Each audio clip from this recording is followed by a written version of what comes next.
¿Qué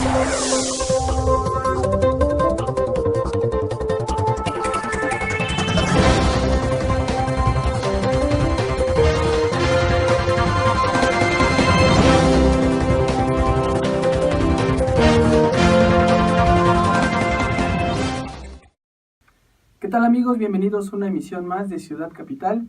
Como cada semana tenemos lo más relevante en la Ciudad de México, que sigue siendo el tema preponderante, todo lo que conlleva la reconstrucción de la Ciudad de México después de este terremoto del 19 de septiembre. Les saluda Luis Velázquez y aquí está mi amigo Alberto Cuenca con más detalles de este programa. ¿Qué tal Luis? ¿Qué tal amigos? Bueno, pues para comentarles de este resumen rápido de lo que será el programa, platicarles que vecinos de la colonia Narvarte Poniente convocaron una conferencia de prensa para acusar que pues ha habido una mala atención de parte de las autoridades de la delegación Benito Juárez y del gobierno central, pues para resolver demandas de estos colonos, habitantes de edificios que resultaron dañados durante el sismo del 19 de septiembre, que desconocen dictámenes oficiales, no existen sobre la situación de sus inmuebles, malas clasificaciones de los edificios, que por un lado primero aparecían en rojo, después en amarillo e incluso ya hoy en verde, como si fueran habitables, cuando pues podemos darnos una vuelta en calles como la de La Morena, en donde definitivamente es una zona de guerra. En esa avenida es donde estos vecinos dieron una conferencia de prensa. Tendremos los detalles de la misma. También platicamos en la sección de entrevista con vecinos del multifamiliar Tlalpan. Ellos organizaron una ofrenda a propósito del Día de Muertos que se realizó la semana pasada, y pues ahí platicamos con Francia Gutiérrez. Ella vivía en el edificio que se colapsó, el 1C del multifamiliar Tlalpan, en donde 9 personas perdieron la vida. Hablamos sobre las condiciones en las que están viviendo actualmente. Ellos permanecen en campamentos y pues incluso en uno de esos campamentos la semana pasada falleció una señora, mujer de la tercera edad, por complicaciones respiratorias, pues también agravadas por la situación en la que ellos están viviendo en este momento. En el tema de política, pues bueno, no hay mucho que decir.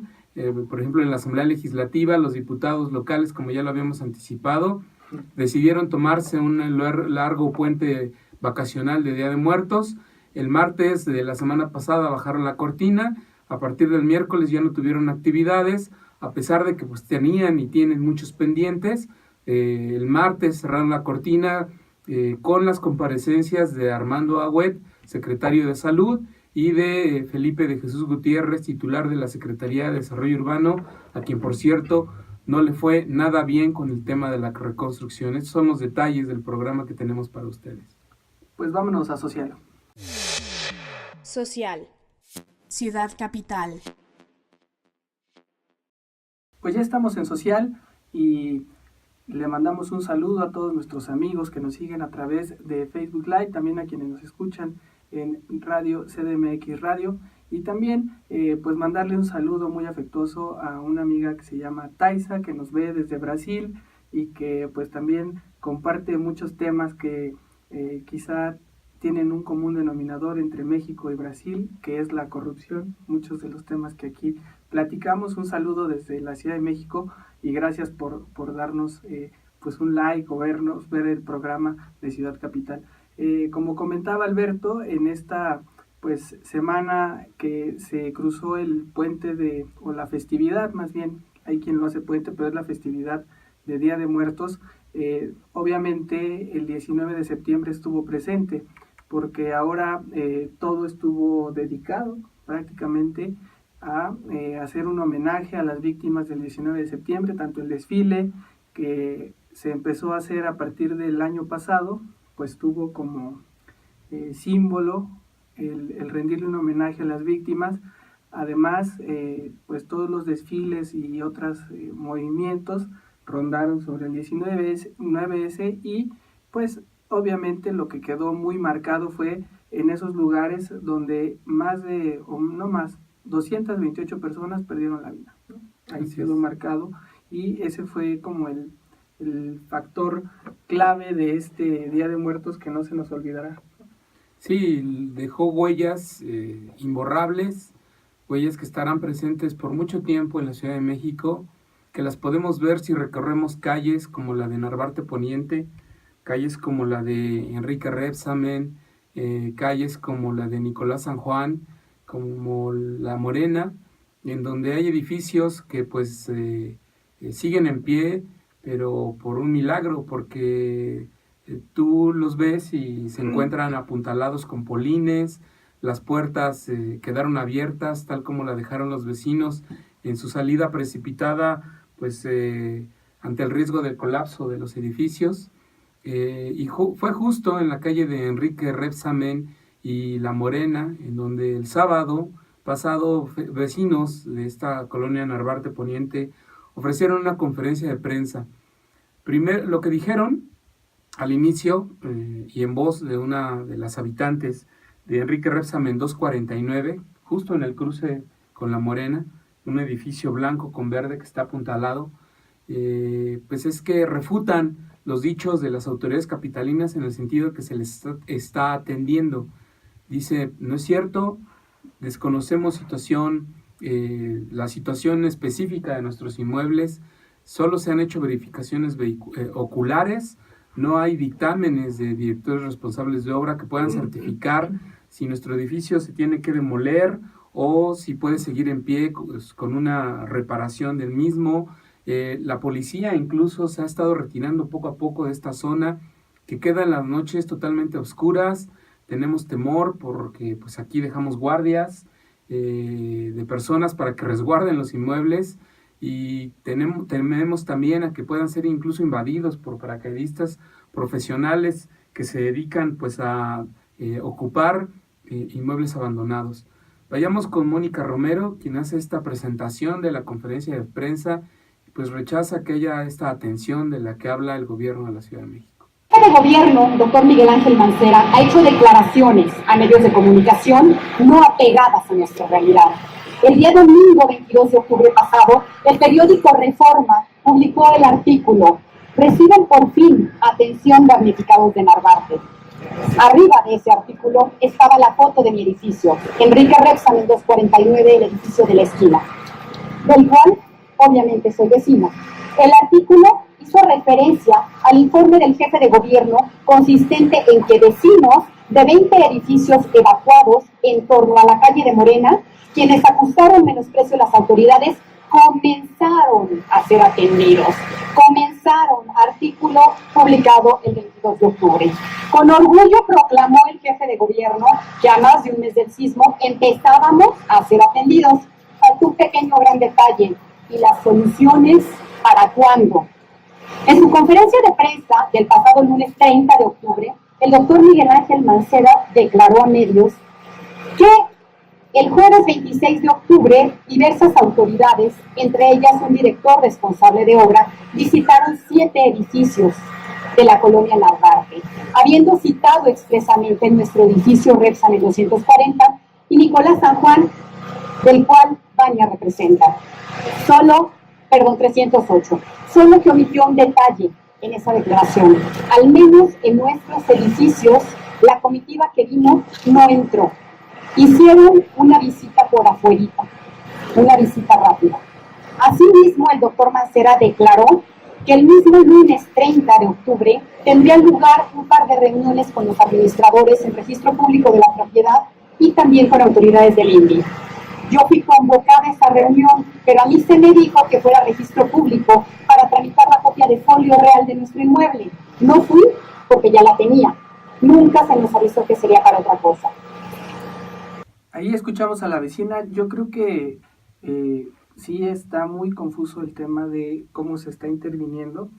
Comentar con nuestros amigos que nos escuchan que hay varios como procesos que iniciaron a partir del 19 de septiembre y han venido cambiando y ha venido fluyendo la información como de manera muy lenta. Todos los días el jefe de gobierno presenta un parte en el que, bueno, hasta ayer, por ejemplo, decía que había 190 carpetas de investigación, que habían ya revisado más de 300,000 inmuebles, pero lo que está pasando, y lo digo porque yo lo viví en un edificio cercano, que hay mucha incertidumbre, porque sí, efectivamente, pasa una cuadrilla de Seduvi y hace una inspección ocular, pero con eso no basta para determinar en efecto el daño del predio. Y ahí viene el segundo problema. Para poder hacer un dictamen que lo certifique un corresponsable de estructuras, se tienen que tener los planos, y resulta que la mayoría de los ciudadanos no tienen los planos de su casa, porque no lo tienen escriturado o no saben dónde los dejaron. Y entonces otro problema que tenemos es que los planos están en la delegación o en el registro público de la propiedad, y eso está haciendo todo muy complejo, porque hay muchos inmuebles que ya los fue a visitar un DRO y dijo está en verde, y va otro DRO y dice no, creo que está como en amarillo, pero para determinar si está entre verde y amarillo, por lo que vi ocularmente, necesito los planos y necesitamos hacer otros estudios. Y ahí es donde la gente dice, bueno, ¿qué sigue, no? O sea, y tengo otro caso también muy cercano de una amiga que su inmueble se lo catalogaron en rojo en un principio y después llegó Seduvi y les dijo, no, ¿qué creen? Que está como en amarillo, ¿no? Pero ellos dicen, oigan, no, eso yo no me voy a meter ahí, ¿no? O sea, eso no está para que lo arreglen, eso está ya para que lo tiren y volvamos a hacer, o sea, déjenlo en rojo, ¿no? Y sé de otro caso de que lo tenían en rojo y ya aparece en verde. Y él dice, no, bueno, o sea, yo no me meto ni de broma. Entonces creo que sí hay un grave problema entre lo que está haciendo la Seduvi y lo que está haciendo la Secretaría de Obras, que es como donde se crea la confusión, porque Secretaría de Obras lo que está haciendo es, a los que están en código verde, les está dando un apoyo de 8,000 pesos, en teoría, el apoyo, ¿no? Porque puede ser un poco más o un poco menos, pero para reparar fallas leves que pudieran no representar un daño estructural ni un daño que se cataloga como código amarillo, porque ya el código amarillo ya rebasa. Código amarillo es cuando ya tienes que evacuar casi a la mayoría de los que viven en el lugar, porque son reparaciones que van a tardar de 1 a 3 meses. Entonces tienes que sacar a la gente, tienes que hacer la revisión y entonces ya lo catalogas en amarillo. Y los rojos, que sí, también, ese es otro grave problema, que hay rojos que están como rojo pero tirándole amarillo. Entonces, no necesariamente, porque también conozco de otro caso, que está en rojo, pero que no lo van a demoler, sino que le van a hacer una tarea de reforzamiento. Y hoy el jefe de gobierno, en sus partes que da, siempre insiste mucho en esto, de que hay una etapa que yo no había escuchado, hasta apenas ahora la escuché, que le llama el reforzamiento. Dice que una parte es la reconstrucción, que es como lo que se empezó, y otra etapa como intermedia o secundaria es el reforzamiento, y él dice que esta tarea va a tardar no 1 año, sino entre 5 o 6 años, lo que calculan, porque implica hacer esta valoración ya más técnica, porque dicen que hay inmuebles que son de antes de 1985, que no se construyeron bajo las normas actuales, bueno, después del 85, y entonces esos inmuebles que están como en amarillo, que eran antes del 85, van a requerir una buena reparación física, ¿no? De levantar los acabados, pero además una tarea de reforzamiento, que eso es como lo complejo, y como que la información todavía no está llegando a la ciudadanía, y quienes están así, pues no saben en qué viven, si en verde, rojo, amarillo. Pues uno de los problemas, y ya lo hemos platicado aquí, es que tampoco existe gran cantidad de especialistas que pueden hacer la calificación precisa de la condición del inmueble, de si de verdad le corresponde la clasificación de rojo, amarillo o verde. De hecho, en su comparecencia de la semana pasada, el secretario de Desarrollo Urbano decía que en la ciudad solo existen 103 corresponsables de seguridad estructural, estos especialistas que acompañan a los directores responsables de obra y que incluso tienen una mayor especialidad para revisar, como su nombre lo dice, la seguridad estructural de un inmueble. Solo hay 103. Para como 2 millones de inmuebles. Sí, entonces imagínate si pues no se van a dar abasto, ¿no? Los vecinos incluso decían que por la falta de estos especialistas en la delegación Benito Juárez, pues solo les dan largas para ir a revisar su inmueble, y pues en el Instituto para la Seguridad de las Construcciones lo mismo, solo les dicen que podrían pagar para que un especialista privado vaya a hacer evaluar, hacer de su inmueble, pero eso cuesta hasta 700,000 pesos. Entonces, pues si la prioridad es ahorita reconstruir o readaptar o reforzar, pues no voy a gastar 700,000 pesos en un estudio cuando puedo destinarlo más bien a mi vivienda, ¿no? O a buscar una opción distinta de vivienda. Y el consejero jurídico Manuel Granados comentaba otro problema que se está viviendo, que es que hay inmuebles que están catalogados en rojo y hay vecinos que dicen, no quiero que me lo demuela, arréglelo. Entonces también es como un problema muy complejo el tener dictámenes técnicos específicos con esta poca capacidad de 103 para tantos inmuebles, y el problema es que las delegaciones, como tú dices, se están lavando las manos, y ni siquiera para atender este problema de facilitarte los planos, porque en teoría los deberían de tener, y resulta que en muchos casos no están los planos porque hubo corrupción. O en los planos no se corresponden con una estructura que ya tiene hoy, a diferencia de los años en los que se hizo los planos, 2 o 3 niveles adicionales, ¿no? Ese es un grave problema que en los vecinos está generando incomodidad, porque como tú dices, la administración capitalina va muy lenta en la definición y en la resolución de problemas. Los vecinos acusan negligencia y dicen que si bien han sido atendidos, esta atención pues no ha logrado satisfacer todas las respuestas que ellos tienen. Lo que también están diciendo y están acusando es algo que pues de alguna manera los políticos también han hecho eco de eso y utilizado como bandera, pero que ya en voz de los vecinos suena hasta distinto. Es que no quieren pasar de víctimas a deudores. Y el hecho de que a ellos les den un recurso por 120,000 pesos o un crédito por 2 millones en el que solo paguen los intereses, al final lo que reconocen es que eso provocará que a futuro paguen 2 o 3 veces más del recurso que se les prestó. Y de eso habla precisamente uno de los vecinos en esta conferencia, Héctor de la Cueva, habitante del predio en Dr. Bertis 1233.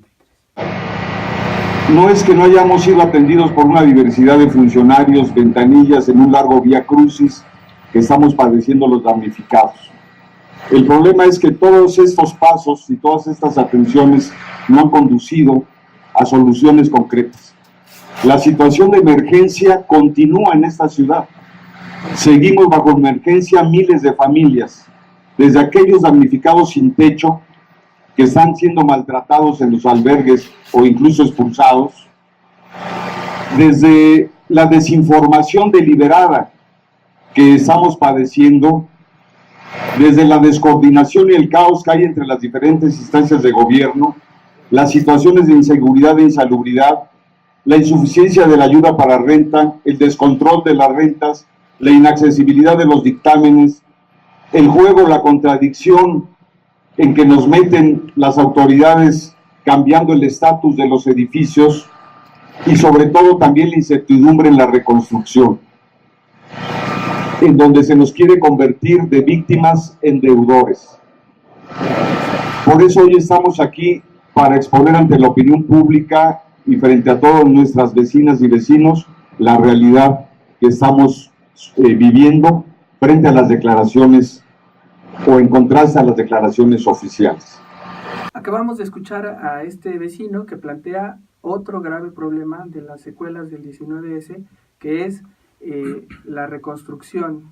¿En manos de quién tiene que quedar, ¿no? Si de la víctima o del gobierno. Y ahí viene otro debate, que es si el gobierno tendría por qué hacerse cargo de la propiedad privada, ¿no?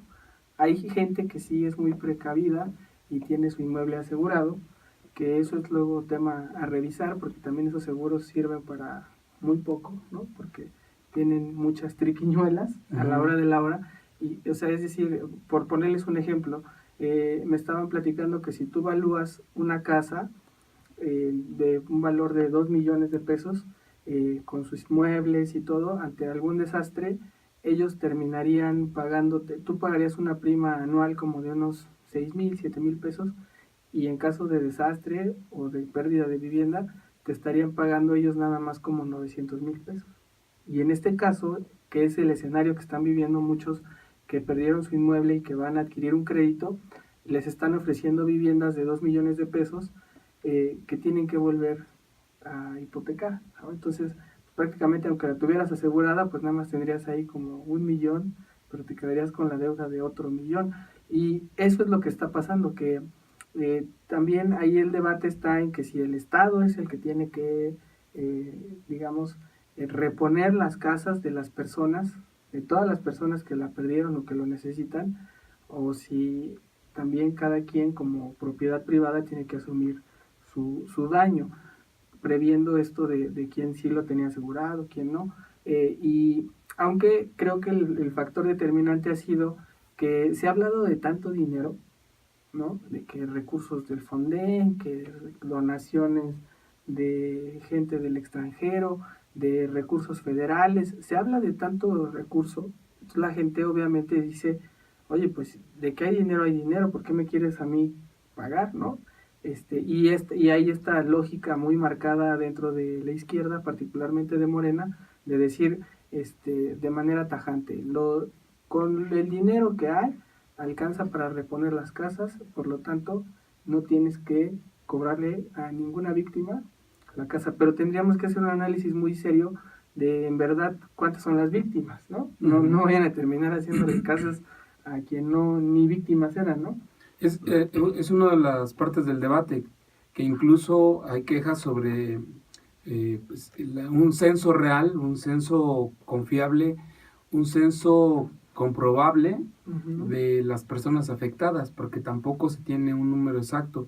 Las autoridades capitalinas dan una cifra, pero eso hay gente que acusa que no se corresponde con la realidad. Y también hay otro tema, se ha comentado pues que las zonas afectadas corresponden a regiones de la ciudad donde habita clase media y clase alta, que tiene una capacidad de pago pues elevada y que por ello tienen mayor capacidad de resiliencia. Pero los vecinos, incluso estos vecinos que ofrecieron esta conferencia el sábado, pues comentan algo que también suena lógico.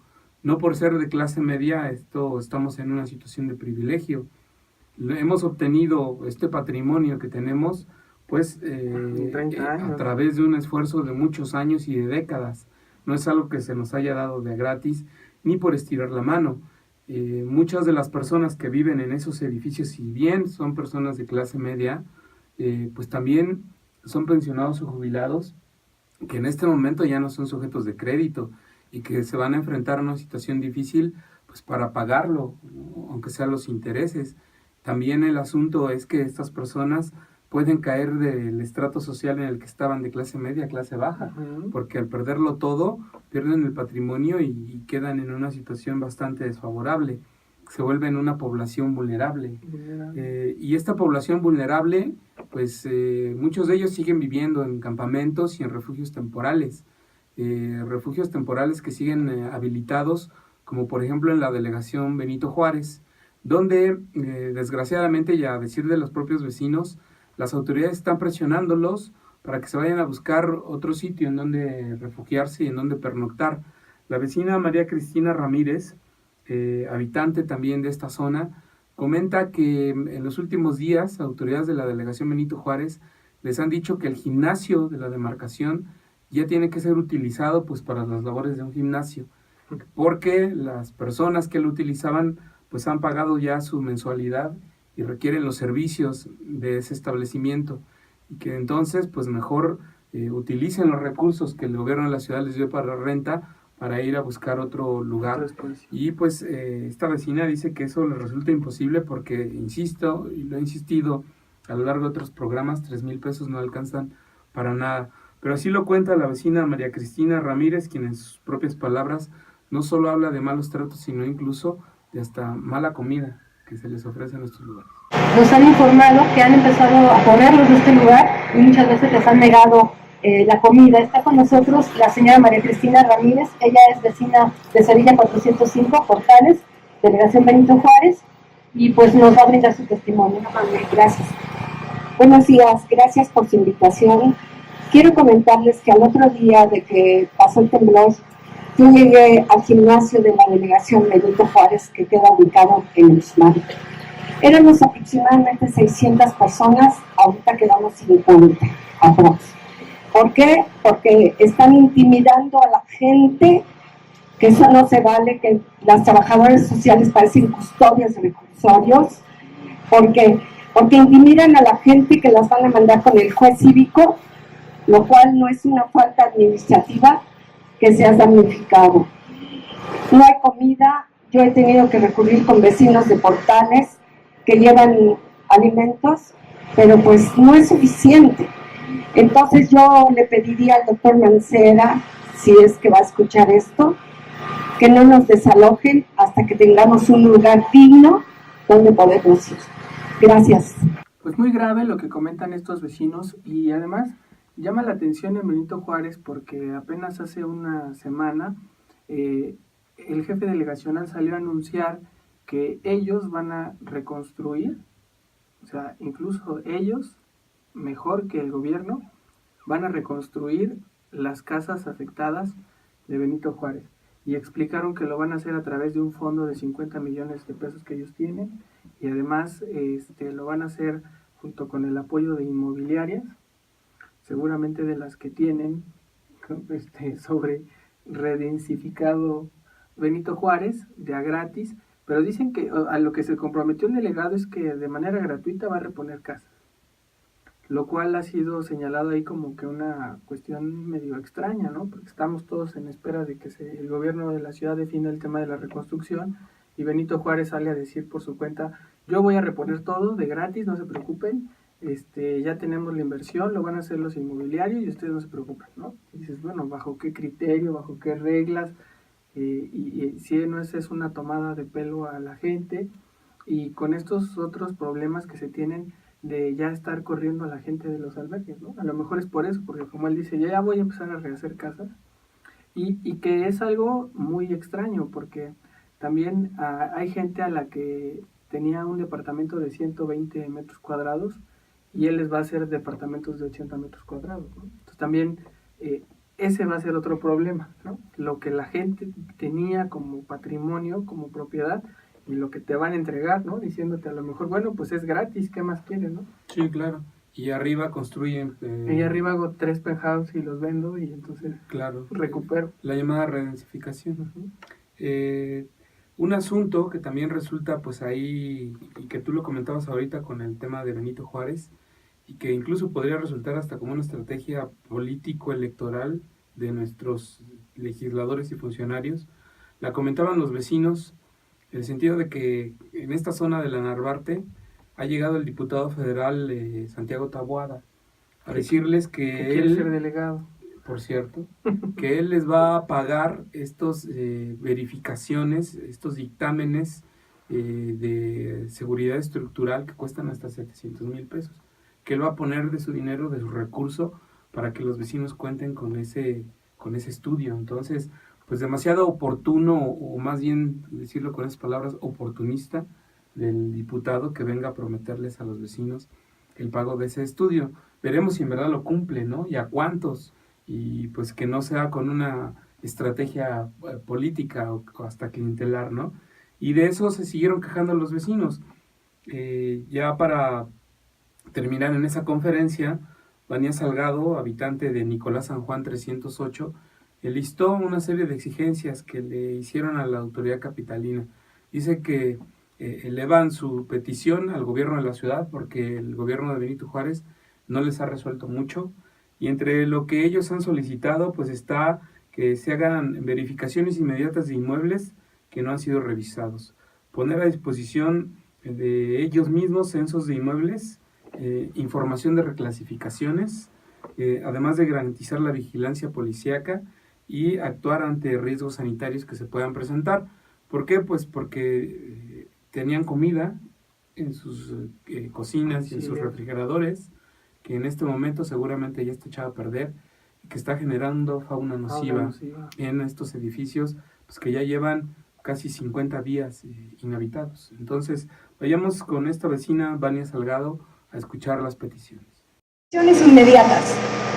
Realizar la inspección de los inmuebles que sufrieron daños y de los colindantes que fueron afectados o se encuentran en riesgo y que a la fecha no han sido revisados por las autoridades competentes. Este es el ejemplo de mi vecina, de Nicolás San Juan 314, que necesita una revisión por el Instituto de la Seguridad de las Construcciones.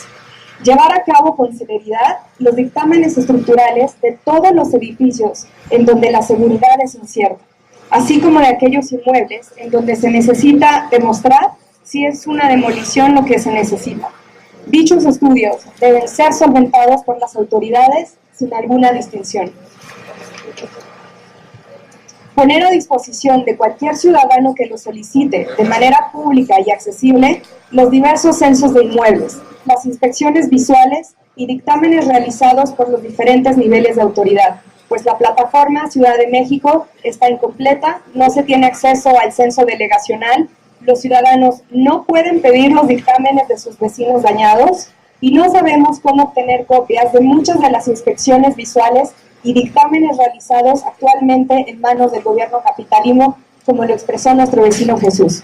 Ninguna clasificación o reclasificación debe ser hecha sin dictamen estructural debidamente realizado y sin consulta y consentimiento de los habitantes. Se debe informar a los propietarios de los inmuebles de cualquier reclasificación que sea hecha por el gobierno capitalino. Facilitar a los interesados el acceso a los documentos de sus inmuebles como planos y memorias estructurales, licencias de construcción, manifestación y regularización de construcciones, entre otros. Debe garantizarse el apoyo de las autoridades para la vigilancia de nuestros inmuebles y de nuestras colonias. Con el paso del tiempo, ha dejado de ser una prioridad para los cuerpos policíacos, a pesar de que los riesgos de vandalismo y de paracaidismo siguen latentes en los inmuebles inhabitados. Debe garantizarse también el apoyo de las autoridades para solucionar los posibles riesgos sanitarios. Muy lamentable lo que está pasando en este caso Benito Juárez específico, una zona de las que quedó muy devastada, esa calle de La Morena prácticamente estuvo a punto de venirse abajo toda la calle. Ya será motivo de análisis más adelante si ahí pasó alguna grieta o por qué fue tan destructivo el terremoto en esa zona en particular, porque sí hubo como 7 derrumbes y aparte también hubo como otros 3 que están o más de 3 que están en situación ya inhabitable. Pero eso lo analizaremos más adelante. Por ahora vámonos a la entrevista. Entrevista. Ciudad Capital.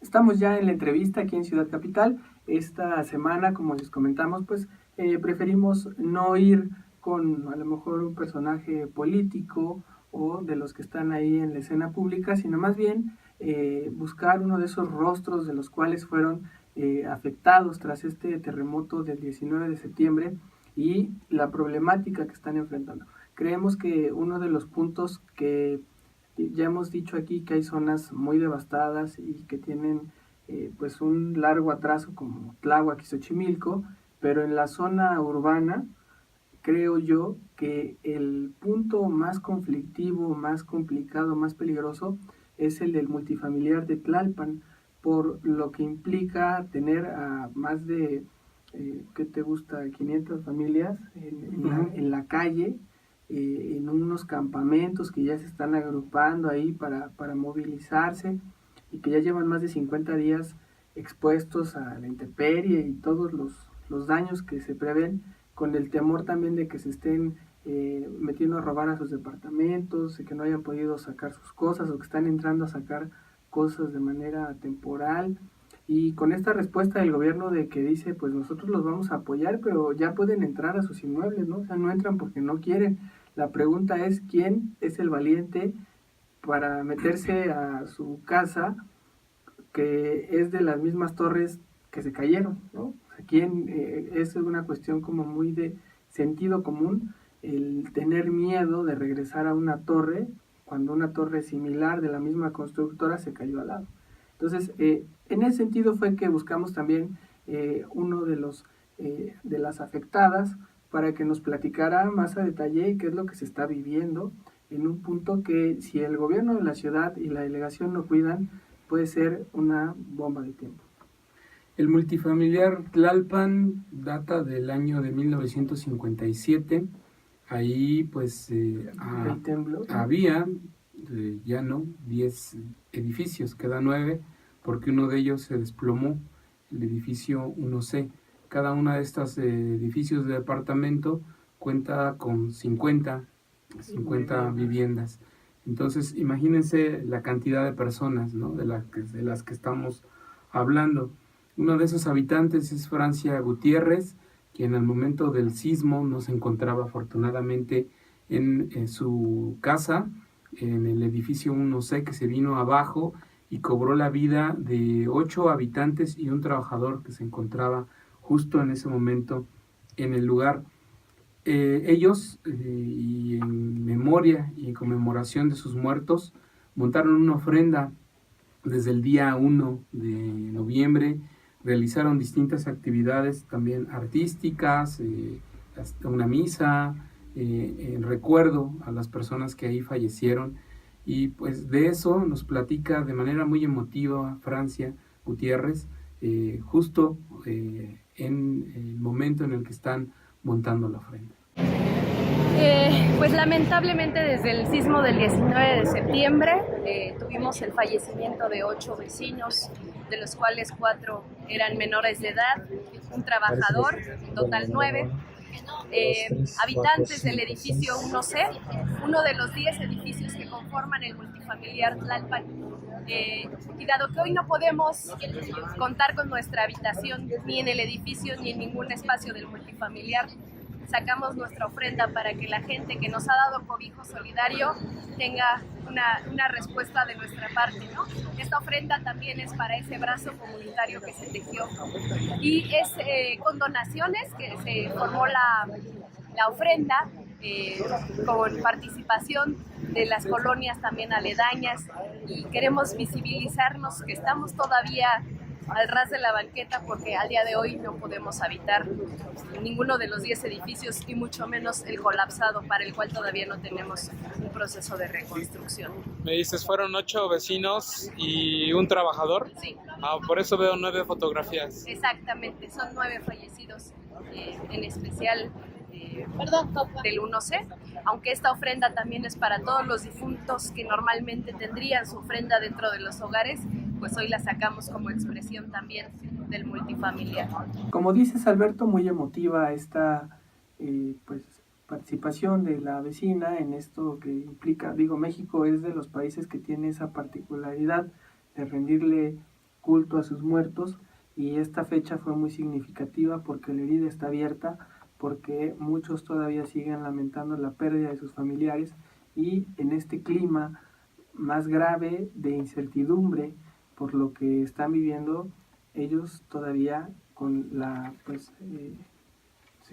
desconocimiento total de qué seguirá sobre sus vidas. No saben si su inmueble va a ser demolido, si su inmueble va a ser reparado, si lo va a reparar quién, si les va a costar, no les va a costar, en fin, esta tragedia que pues muestra el lado más crudo del problema.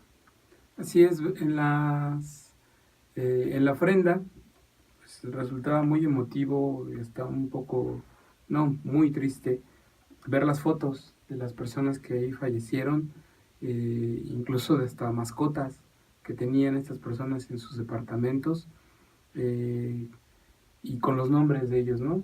Ahí aparecía el nombre de Fátima, de Carmelita, de Carla, Susana, Joshua, Julián, Miguel, Jimena, en fin.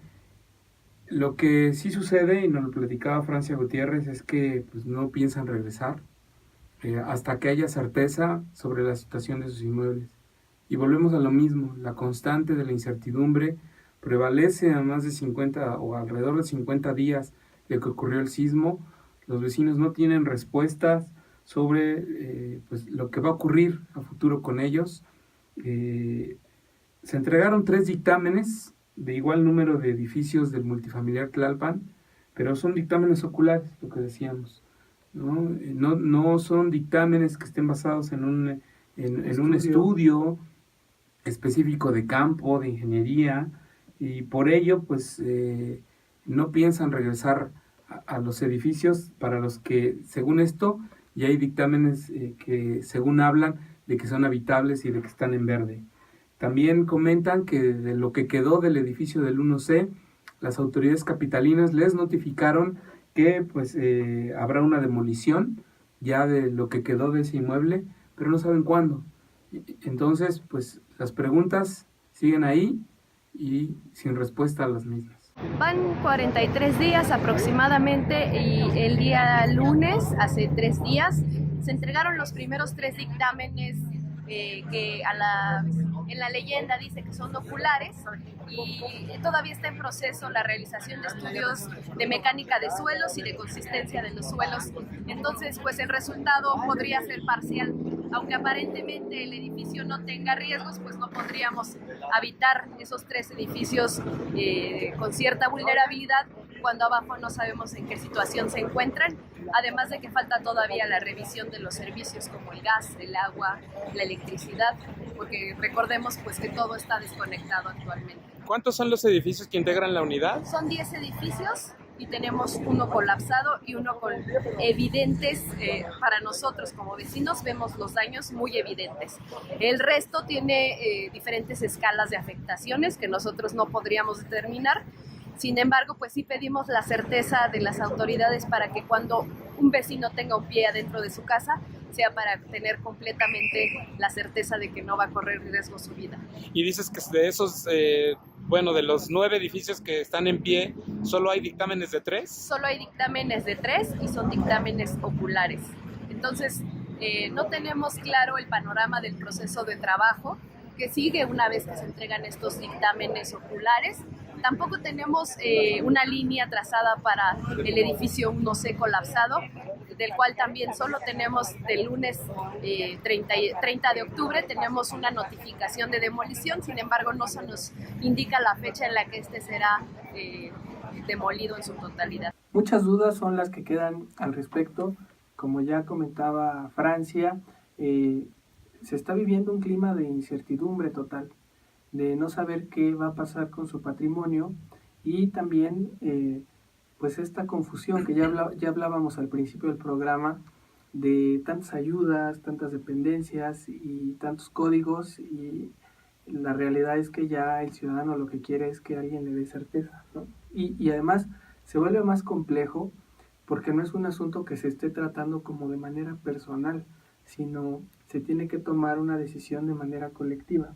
Y eso implica que también haya diferendos entre cada edificio, porque en un edificio hay 50 personas, que 10 pueden estar a favor de que se demuelan, 10 a favor de sí regresar, 30 asustadas y que ya no saben qué hacer, y entonces ir encontrando y cada uno llegando o buscando apoyo de una u otra manera. Entonces a lo mejor llega una autoridad que te dice algo y otro trae otra autoridad que dice otra cosa, y en fin, se vuelve un galimatías en el que quienes salen perdiendo son los ciudadanos, porque pasan y pasan los días y ahí están, sin que pareciera que hubiera más preocupación, por mucho que el gobierno, ese inmueble del multifamiliar Tlalpan lo tienen bajo resguardo y por obligación e instrucción del jefe de gobierno, la Secretaría de Obras y la Secretaría de Desarrollo Urbano, pues son las encargadas tanto de dictaminar como de reconstruir, y que ni ellos te puedan estar dando esa certidumbre es algo muy complejo. Fíjate que estos vecinos ofrecieron el día de ayer una conferencia de prensa en donde anunciaron que van a acudir, de hecho hoy, al mediodía, a la Cámara de Diputados, a pedirle a los legisladores que en la discusión del presupuesto de egresos 2018 etiqueten recursos específicos para la reconstrucción, reparación y reforzamiento de los inmuebles dañados por el terremoto. En esta conferencia no solo había habitantes del multifamiliar Tlalpan, déjame comentarte algo muy interesante. Los vecinos de distintas zonas de la ciudad se están uniendo pues para hacer exigencias concretas a legisladores y autoridades. En esta conferencia había también gente de la calle de Aguascalientes 12 en la Roma Sur, de Girasoles, de Pacífico 455, de Avenida del Taller, de la Colonia Doctores, de Zapata 252, de Tláhuac, en fin, de Nicolás San Juan. Y pues la exigencia es esa: quieren recursos para la reconstrucción, pero también quieren dictámenes, quieren estudios sobre cada uno de sus inmuebles, quieren saber en qué condiciones se encuentran los edificios para saber si va a ser demolido o va a ser reconstruido, cuándo, bajo qué condiciones. Rechazan la redensificación que viene contemplada en la iniciativa del jefe de gobierno, que permitiría 35% adicional de viviendas a las que existían antes del sismo. Piden dictámenes relacionados con los daños, exigen solución para las zonas afectadas, no que se administren los conflictos, requieren un programa de reconstrucción incluyente con plazos definidos que sean publicitados de la mejor manera. Solicitan la erogación de recursos públicos y donaciones, lo que tú hablabas, con mecanismos verificables de transparencia y rendición de cuentas. En fin, es muy larga la lista de peticiones que hacen, pero no es algo nuevo, lo han venido pidiendo desde hace semanas, ¿no? Lo que quieren los vecinos es información, saber qué, cuándo y cómo se va a hacer toda esta reconstrucción de la que hablan insistentemente las autoridades capitalinas. No hay certeza de ello, y en esto coincidió en esta entrevista que hicimos antes con Francia Gutiérrez el día 1 de noviembre, mucho antes de la conferencia el día de hoy. Los apoyos para renta siguen siendo insuficientes, pues eso los constriñe a seguir en los campamentos en los que están, expuestos a la intemperie, al frío, y eso pues provocó, nos comenta Francia, la muerte de una persona de la tercera edad, pues que la situación, la enfermedad en la que estaba se le agravó, enfermedad respiratoria, y al final pues todo derivó en el fallecimiento de la señora. 3 primeros dictámenes van sobre los que antes se mencionaron como luz verde.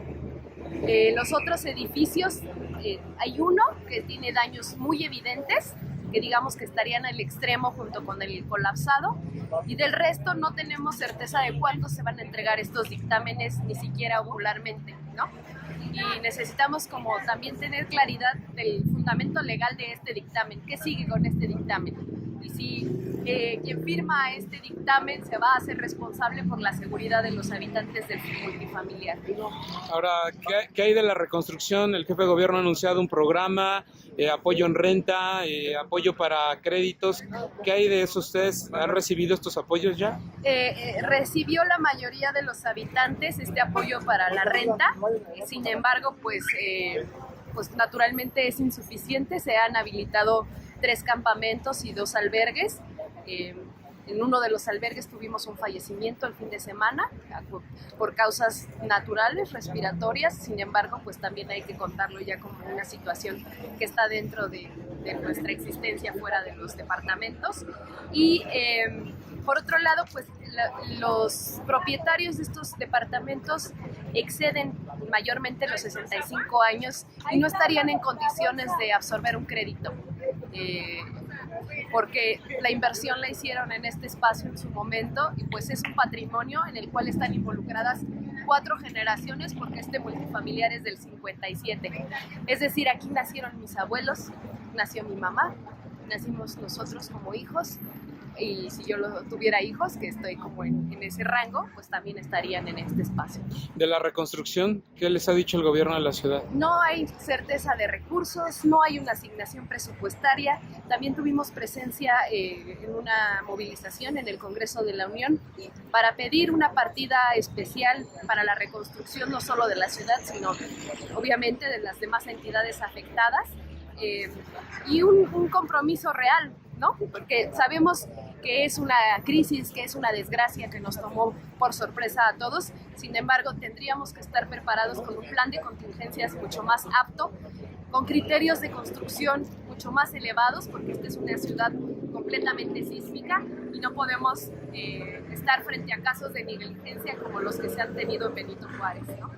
Adulta mayor, ella estuvo en el albergue llamado Quino, que es una escuela, y esta escuela tuvo que rehabilitarse como espacio de educación y pasaron a un centro de desarrollo comunitario, y en ese centro de desarrollo comunitario tenían no más de 2 semanas y las condiciones pues también no eran las mismas que en un espacio cerrado porque era un campamento.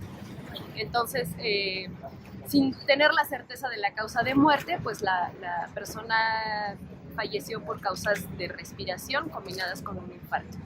Esa fue la entrevista para Ciudad Capital. Como escuchamos, el relato muy crudo de la realidad que están viviendo los vecinos del multifamiliar Tlalpan. Ojalá las autoridades lo consideren, tomen notas y pues se apuren en esto de la reconstrucción y de dar soluciones. Sabemos que están trabajando, pero ahí está la voz de la ciudadanía muy molesta, muy indignada y con mucha incertidumbre. Esperemos que pueda haber una pronta atención y estaremos ahí muy pendientes para darle seguimiento en qué termina esto de la reconstrucción del multifamiliar Tlalpan, que es un caso, yo creo, emblemático de la Ciudad de México. Vámonos a política en Ciudad Capital. Política. Ciudad Capital. Ya estamos en política en Ciudad Capital. Como les comentó Alberto al inicio del programa, pues lo más importante que se vivió la semana pasada fue esta glosa del quinto informe de gobierno, pero que tocó a este tema que todos estamos persiguiendo, que es el de la reconstrucción y que es pues prácticamente el villano de la telenovela, ¿no? El secretario de Desarrollo Urbano y Vivienda, Felipe Gutiérrez, que es a quien se le señala como de ser el responsable de la corrupción inmobiliaria que ha permitido que varios inmuebles se cayeran y otros que no fueran revisados a tiempo y también por ello colapsaran, y otros que se modificaran fuera del tiempo y fuera de la norma bajo la firma de algún DRO, que ellos son los responsables de certificar a los DRO y que por eso estamos en esta pues catástrofe donde se perdieron 228 vidas y pues así fue como le tocó entrarle al toro por los cuernos ahí en la Asamblea Legislativa, porque pues como pocas veces los diputados sí mantuvieron una posición un tanto crítica. Sí, fue una comparecencia ante el Pleno de la Asamblea Legislativa bastante áspera, casi 4 horas de sesión con el titular de la Secretaría de Desarrollo Urbano, pues a quien le dijeron no estamos de acuerdo con la iniciativa de ley de reconstrucción que envió el jefe de gobierno tal y como está planteada, a quien le echaron en cara pues todo este desorden inmobiliario, y una de las expresiones que más en ese sentido ejemplifica pues esa posición fue la del diputado del Partido Verde, Javier López Adame, quien comenta su exposición, su turno, el uso de la palabra, que en los últimos 15 años el crecimiento urbano en la ciudad se denota con 130,000 viviendas nuevas. Eso quiere decir, y hizo ahí la división, que en un año fueron 8,687 viviendas. Lo que quiere decir pues que son demasiadas construcciones en la ciudad y cómo se verifican, quién lo hace, quién supervisa que estén apegadas a la ley de desarrollo urbano, a las más de 20 normas que existen en la materia, quién supervisa que todo eso esté apegado a la legalidad. No obstante, esto también hace cuestionar pues nuestra capacidad sobre todo de supervisión, señor secretario, fundamentalmente porque tenemos los edificios colapsados y dañados coinciden fundamentalmente en delegaciones donde el crecimiento habitacional ha sido sumamente complejo y sustantivo. Tenemos, por ejemplo, delegaciones como Benito Juárez, Cuauhtémoc o Tlalpan, en las que suman estas delegaciones hace 15 años aproximadamente 408,123 viviendas. Esta cifra ya llegó a 538,426 viviendas, es decir, un aumento de 130,000 viviendas en 15 años, un 32% de incremento.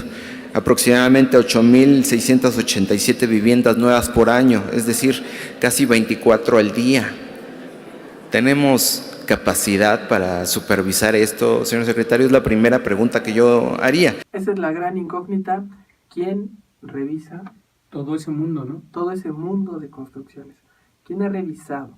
hablamos ya de que solo hay 103 corresponsables de estructuras. Así es. Es absurdo, ilógico que se hayan podido supervisar. Así es, totalmente de acuerdo, ¿no? Además, directores responsables, si corresponsables hay 103, directores responsables de obra creo que hay 600, ¿no? Uh-huh. Entonces, ni aún así, ni multiplicándolo por 600 te da como para que supervises 8.687 construcciones que se edifican, viviendas que se edifican cada año en la capital del país, sabiendo que pues muchas de ellas se construyen en zonas de valor ambiental, que se edifican violando usos de suelo. Cuando tienen que edificarse 4 niveles, se edifican 6 o 7. De la noche a la mañana. Que se montan anuncios espectaculares sobre estos inmuebles con el riesgo, pues como ya lo hemos visto, del colapso del mismo, con malas técnicas constructivas, con materiales de baja calidad que provocaron lo que ya sabemos que ocurrió el 19 de septiembre, ¿no? La comparecencia siguió en este mismo tono. La diputada del PRI y presidenta de la Comisión de Vivienda de la LDF, Dunia Ludlow, subió a tribuna. Pues ella también traía bajo la manga pues este as que presentó en días anteriores, un estudio en el que pues ya señalaba que la corrupción en la ciudad asociada con el sismo provocó el colapso de muchos inmuebles y la muerte de hasta 131 personas, ¿no? Derivadas de la corrupción. La corrupción que, como ya hemos dicho, pues que permitió niveles adicionales, que provocó que se construyeran edificios de mala calidad. Y pues Dunia Ludlow le dice a Felipe de Jesús Gutiérrez: no hay información precisa, con información cuentagotas, información incompleta, no podemos aprobarte tu ley. La iniciativa de Miguel Ángel Mancera no nos dice nada, y es más, ni siquiera ha habido reuniones con ustedes pues para poder cruzar información que nos permita avanzar en el dictamen de una iniciativa de ley de reconstrucción que está parada en la LDF desde el 3 de octubre. Por eso me llama mucho la atención que el jefe de gobierno haya advertido que a partir de esta semana empezaría a dar los nombres de aquellas personas que se opongan a la aprobación de la ley de reconstrucción.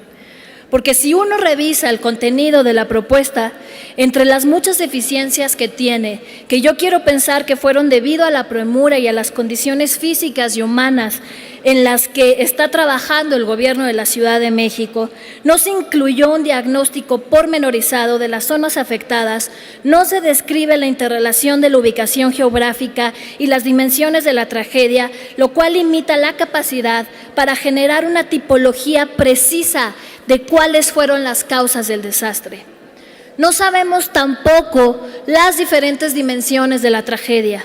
No sabemos cuántas casas, cuántas fueron edificaciones, de esas edificaciones cuántos fueron negocios, cuántas viviendas, de las viviendas cuántas eran rentadas de un dueño único, cuántos copropietarios, cuántos en régimen de propiedad en condominio. Es importante esa información porque en función de eso se plantea un esquema de financiamiento y la iniciativa no nos dice nada y no nos han dicho nada tampoco después de presentar esta iniciativa, porque ni siquiera hemos tenido la oportunidad de reunirnos con ustedes como Asamblea Legislativa.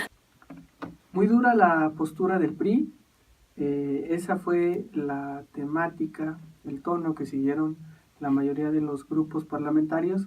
Y como dices, el tiempo está corriendo y no se ve claro si le van a entrar a la ley de reconstrucción del jefe de gobierno o qué saldrá, ¿no? Y pues el PAN no se quedó nada atrás.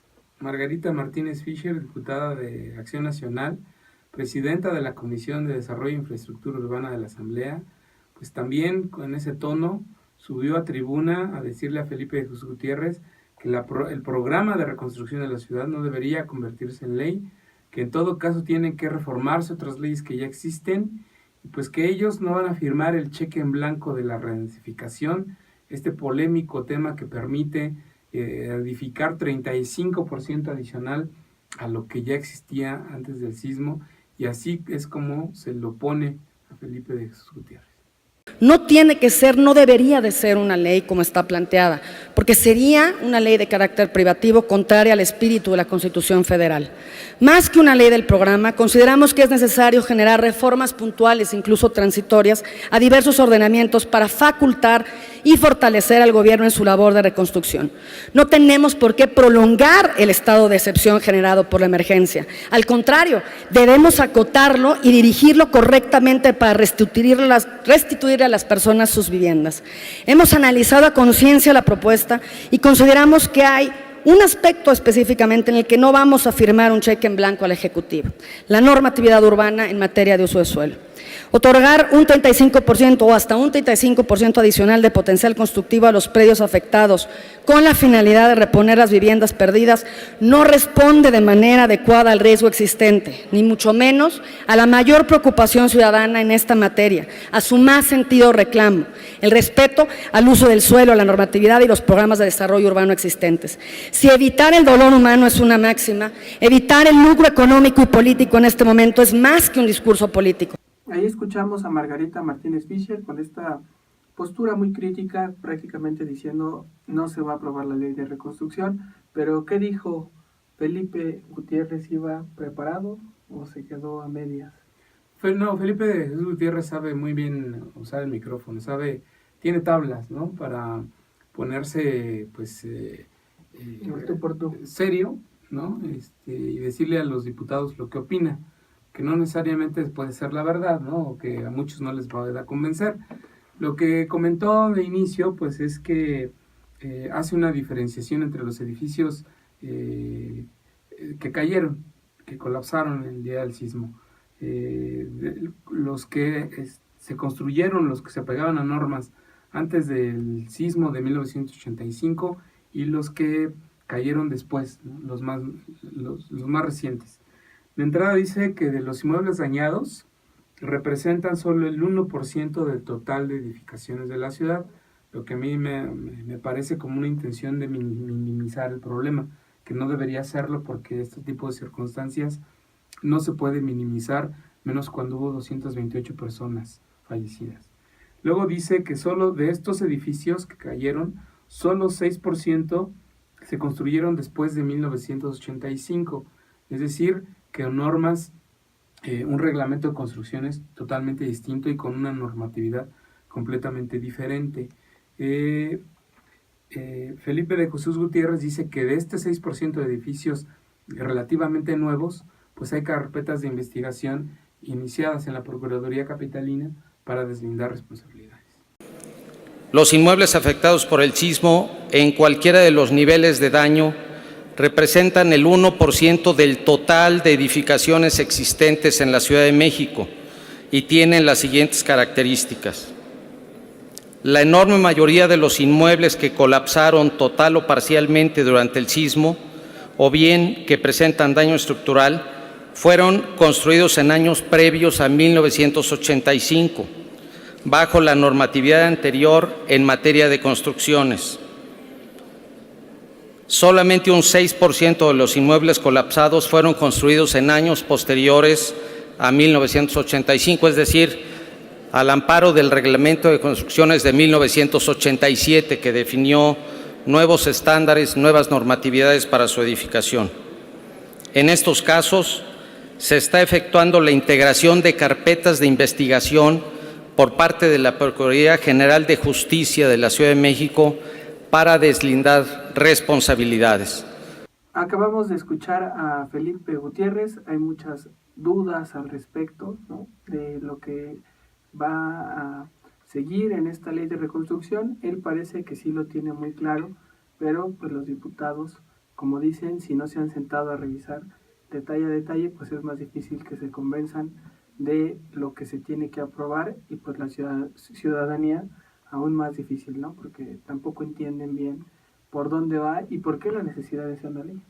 Lo que quiso defender Felipe de Jesús Gutiérrez a lo largo de la comparecencia fue este tema de la redensificación, ¿no? Él dice que pues, no va a haber reconocimientos de derechos adquiridos, por derechos adquiridos, a inmuebles en los que existan niveles superiores a los permitidos cuando se haya violado la ley. ¿no? Quienes quieran beneficiarse por derechos adquiridos tendrán que demostrar que los niveles que estaban construidos en sus viviendas pues estaban apegados a la normatividad. También comenta que este 35% de redensificación que se planea va a servir para financiar la reconstrucción dentro del predio en donde hubo un edificio colapsado o hay un edificio dañado que será necesario demoler. Ese 35% adicional servirá para que los constructores pues vendan esa adicional y con ese recurso se pague todo el edificio reconstruido. También comenta que este plan de la redensificación no aplicará para edificios de un solo dueño, solo para edificios de régimen condominal o de copropietarios. En todos los casos, se reconocerán las características previas de las edificaciones colapsadas, en términos de uso del suelo, potencial constructivo, niveles de edificación y densidad habitacional. Todo aquello que se acredite cabalmente el respeto a la normatividad que le aplicaba en su momento. No será un reconocimiento de niveles adicionales ni de cambios de uso del suelo. El reconocer ese potencial solamente será cuando se acredite legalmente la existencia de esos niveles. Vale la pena ser enfáticos al señalar que dichas características deberán ser debidamente acreditadas por sus propietarios. De ninguna manera pretendemos reconocer lo que haya sido construido al margen de la normatividad aplicable en cada momento de esas edificaciones.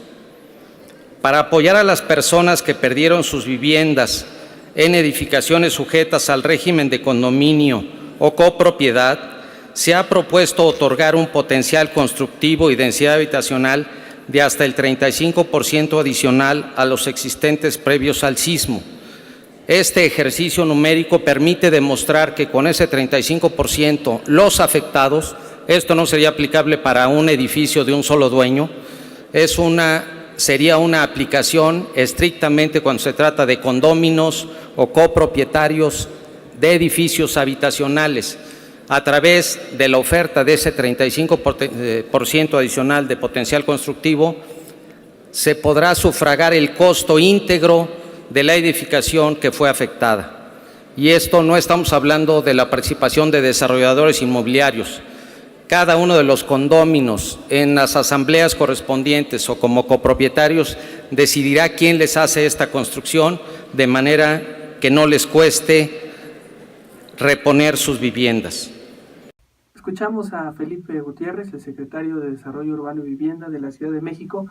Aclara, creo que una parte importante de las dudas que se tienen sobre este 35% más de viviendas que se estarían construyendo en caso de que avance la ley de reconstrucción y que pues le da una idea a todos los que nos escuchan de qué es lo que está pensando la autoridad para la reconstrucción de la Ciudad de México. Ahí están los puntos encontrados y la respuesta de la autoridad que se ve va firme en la intención de aprobar esta ley con todo lo que ello implica. Así es, pero bueno, vamos a ver en qué momento aprueban la ley, porque de hecho habían aprobado los diputados un acuerdo para posponer todo lo que tenían pendiente y dejar y centrar su atención en una ley de reconstrucción que no sale, que ha pasado un mes completo y pues que no tenemos legislación. Algo está ocurriendo entre los diputados, no hay acuerdos, eso es evidente, por lo que la ley no está saliendo, ¿no? Entonces hay una estira y afloja, pues que al final no sabemos si sea la ley, como decía la diputada Margarita Martínez Fischer, al final de cuentas necesaria.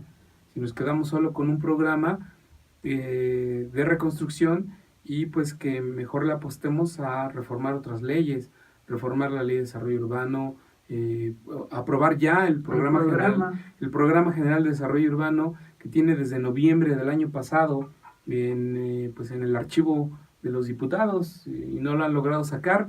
Según esto, la diputada Martínez Fischer nos había dicho que al 22 de noviembre se cumplía el plazo límite para aprobar el programa general de desarrollo urbano de la ciudad y con él va aparejado el programa general de ordenamiento territorial, del que tampoco sabemos qué esté pasando en la Asamblea Legislativa. Entonces, pues también nosotros estamos como los vecinos, con más preguntas que respuestas, ¿no? Pero bueno, como parte de las comparecencias, también acudió Armando Agüed, secretario de Salud, y a él pues le fue diametralmente distinto a como le fue a Felipe de Jesús Gutiérrez. Prácticamente el secretario de Salud lo que recibió fue elogios, aplausos, reconocimientos de los legisladores.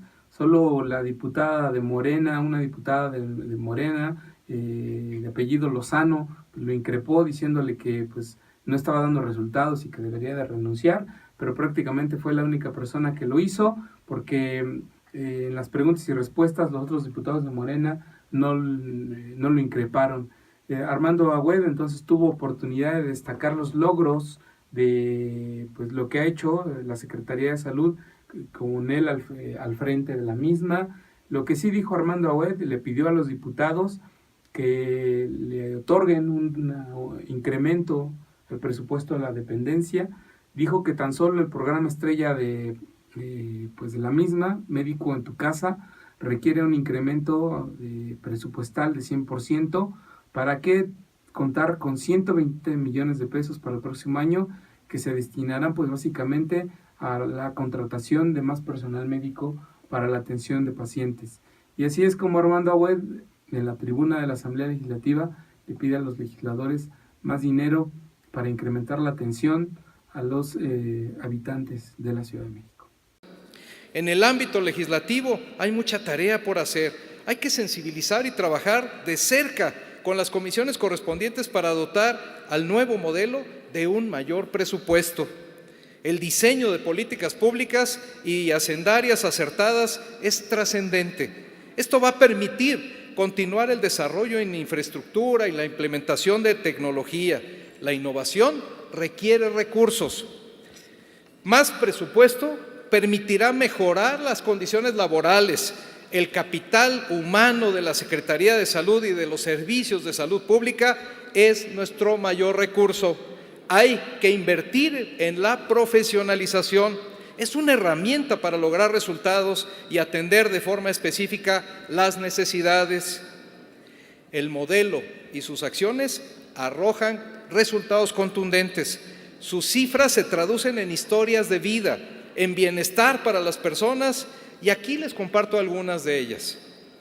Durante la presente administración se han otorgado 102 millones de atenciones en las unidades médicas de la Secretaría, 25 millones de consultas médicas, 4 millones de urgencias médicas, 53 millones de estudios de laboratorio y 16.600.000 acciones preventivas.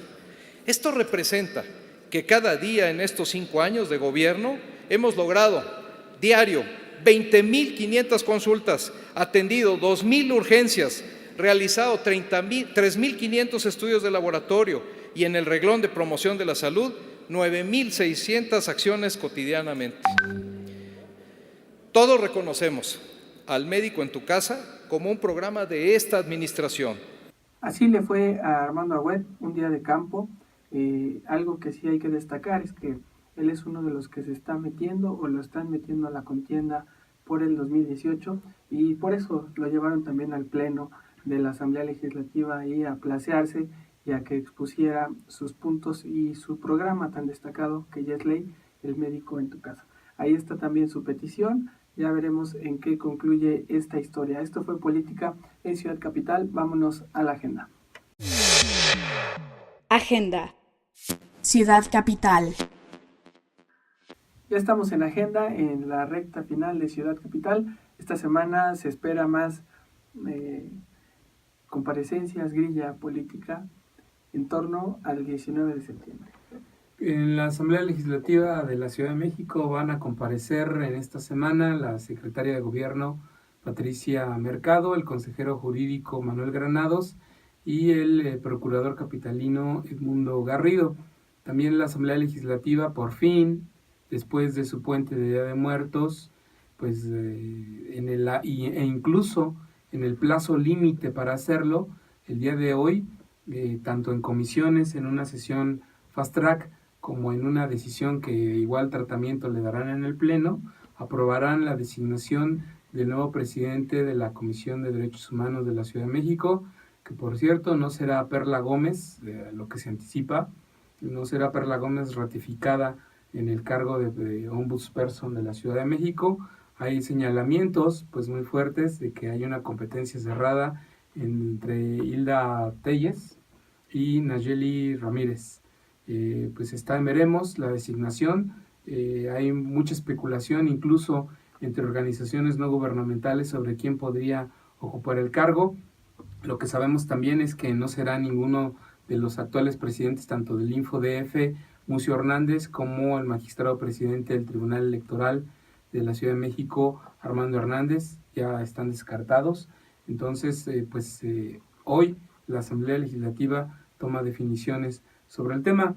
En la parte social, pues también comentarles que vecinos de la unidad habitacional Los Girasoles han convocado a una conferencia de prensa para el próximo 8 de noviembre a las 12 del día en su comunidad. Ellos pues dicen son damnificados del sismo y están demandando atención, ayuda y una respuesta a su exigencia de reconstrucción de sus casas. Esto es parte de la agenda que tenemos en la Ciudad de México para esta semana. Así es, ahora vamos con Ilse Aguilar, que nos tiene preparada la agenda del jefe de gobierno de la Ciudad de México.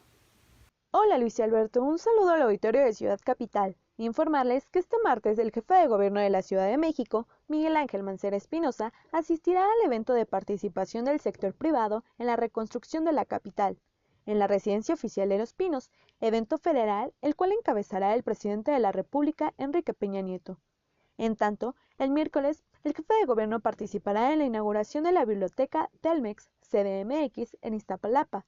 Además, el mandatario capitalino asistirá el jueves por la mañana a la presentación del reporte económico de la CDMX del periodo 2013-2017 por parte de la Secretaría de Desarrollo Económico en el antiguo Palacio del Ayuntamiento. Y por la tarde, presidirá la premiación Obras Cementos Mexicanos 2017 en el Hotel Presidente Intercontinental en Polanco. Esta fue la agenda del jefe de gobierno. Un saludo. Gracias, Ilse, por esta agenda. Así llegamos al final de Ciudad Capital. Se despide de ustedes Luis Velázquez. Nos vemos la próxima semana. Hasta la próxima semana y como siempre recordarles nuestras redes sociales. En Twitter Capital MX-, en Facebook y YouTube Capital CDMX, nuestro portal de internet capital-cdmx.org. Hasta la próxima.